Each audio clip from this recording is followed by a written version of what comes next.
The next one that's going to be done on this machine is what we call the clean finish. So this one, I started with a plain seam, and it looks pretty wide because it's an inch seam allowance. This way you have, for this, while you're learning this, more space to work with.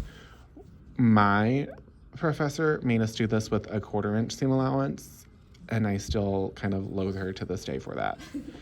And it's also why I probably don't really use this one when I'm sewing, because I still hate it from that. So, oh, did I? Oh, I ran out of bobbin.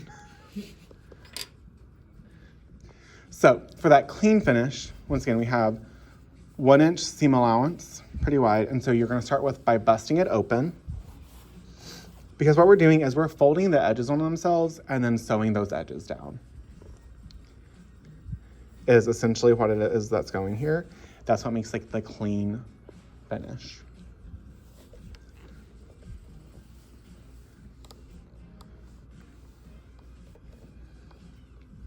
And so this can be really helpful to use your tailor's block or your pressing block to make sure it's pressed nice and flat. So remember, the pressing block, what it does is it keeps that heat in there a little bit longer to help set whatever shape you're putting it in. So a lot of your textile fibers act just like hair. So just like whenever you use like flat irons to make curls and you kind of like pin them back up to retain that shape until it cools down. Same thing's happening with your fibers, is we straightened it out with the heat, and now we want it to stay that way until it cools, because that's what's going to set it, right? And so this kind of helps just keep that longer, let it cool, and let it keep that shape. So especially if you want it to be really nice and flat, you would actually continue to apply pressure while it's cooling. And so especially when I'm doing this, I'll kind of do like, because sometimes I don't, like my iron can reach both sides, so I'll press like each half, and then afterwards I go and kind of like press again, and I smooth any harsh lines that came out from the iron, just kind of like sitting there. Remember, I'm saying the same things I wrote down. Oh, yeah. I said to follow the book. I mean, I just don't want to say one thing in the video and it be completely different than what I wrote. So,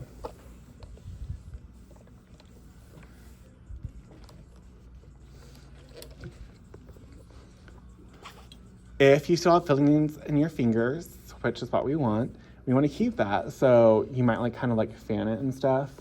Because as we start to build these up, it's going to be retaining heat in like these folds. Because what we're now going to do is we're going to be folding it in, right? So I like to fold mine into the seam. Some people fold under. For some reason, I just personally find that harder. So either way is fine. You're just folding it and you're going to press that fold in. If you, especially if it frays a lot and you just don't want like the look of the fray, you can fold it twice on itself, like what we would do with a hem. I would wait and do that after you've done your hem, so you've gotten practice on that with like bigger pieces of fabric. Also, it's not super necessary unless you have like a really like crazy fraying fabric. So I go pretty close to the seam. I don't want it to be directly on the seam, because if both of them are, that's creating a lot of bulk on the seam that's going to push it out when it's sitting on the body, right? So I have just like literally a couple of hairs breadth away, just like a little bit of space. But that way I still have plenty of space to work with on this. Some people, especially if you do this one a lot, they'll start to fold it further and further away so they don't have that bulk happen. And that's totally fine. Like the whole purpose of the clean finish is you fold it over and you have enough where you're folding and you sew that it stays in place. And so this is where like pressing it with the pressing block helps, because now it just is easier when we go to sew it that it stays flat by itself. Because if you press it really well, you don't have to add pins.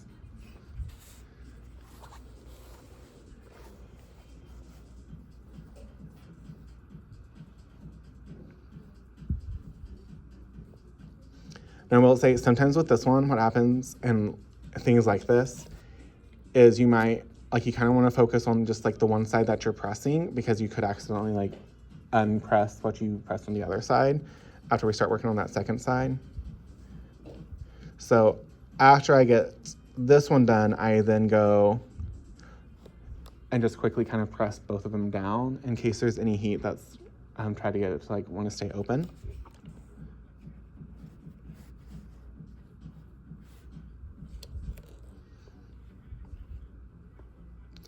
And this is kind of part of that like measure twice, cut once type of thing. Like we're pressing twice and it just makes it easier to sew once.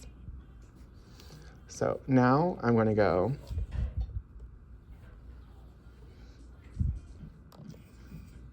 and since this is a cotton, if you want to, you can add a little steam to press.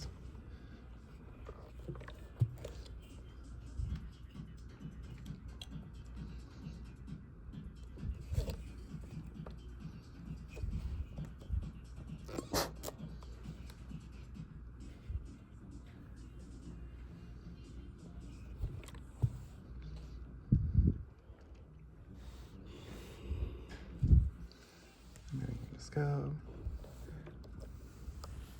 and smooth that down.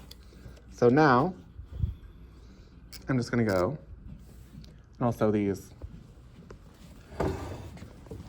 at those edges.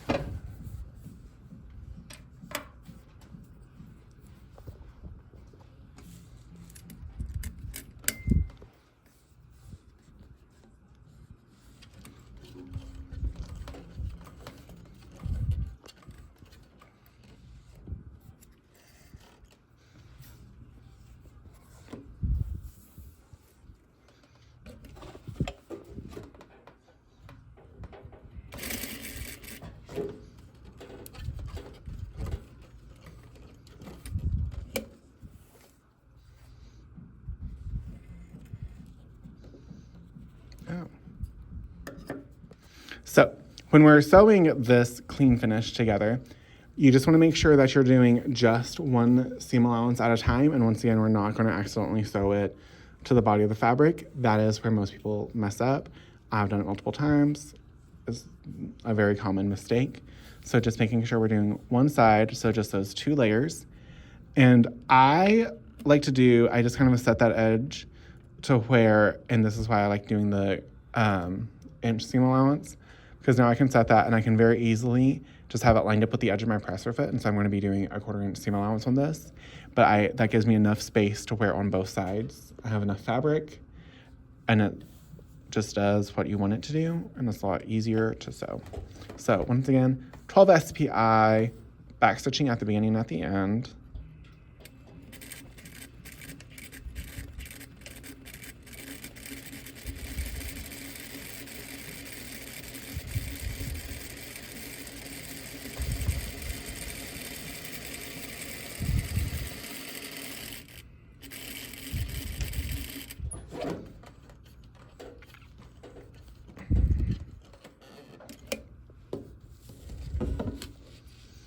And you'll want to trim those threads, especially since you're going to be doing this other side.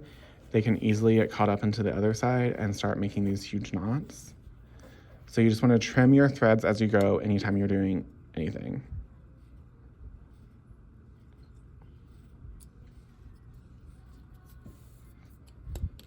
So now we just go and do this other side. And notice I'm kind of like flipping around because I always try and have the bulk of my fabric away from the machine. Makes it easier, because then when we get to like bigger projects, like you have actual garments, if you try and like shove all of like the leg or the skirt into here, it makes it easier. You like, it actually starts pushing this outwards. So that's why we just have more space over here, all those things. But it does, like, when you have bigger projects, one's gonna like pants, skirts, things like that, it actually will start to push it this way because of all this fabric like coiled in.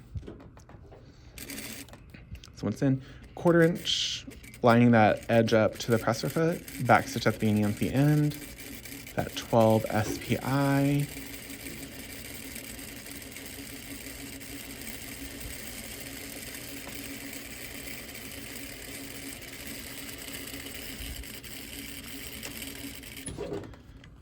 then you would go after you trim these threads and just press it open again to set the stitches from your clean finish. And so we now have kind of where these raw edges are not the very thing. And so it would have to get through both this side, go through this one, and then go through that again before we get down into the seam. So just know if you do the clean finish, if you're adding seam allowance, just make sure you do that before you cut out the fabric. Otherwise, if you take something that's a 1/2 inch seam allowance, and you turn it into 1 inch to do this, but you done that after you cut out your fabric, your project is now going to be at least 2 inches smaller. Like if you only have 2 seams, but the more seams you add, because you're taking that away from each area the seam is. So that's what it looks like. So like now this edge doesn't have the raw edge. You'll have it here, and that will start to fray. Once again, if you can, kind of like do it again, like essentially doing little hems. That's just a lot of work. Let's be real. So if you're gonna go through all that, I would do a different seam finish because I would spend more time on the other thing, because this is like the quality assurance to make sure it lasts long. You could spend time on things that would actually make it look nicer. So clean finish.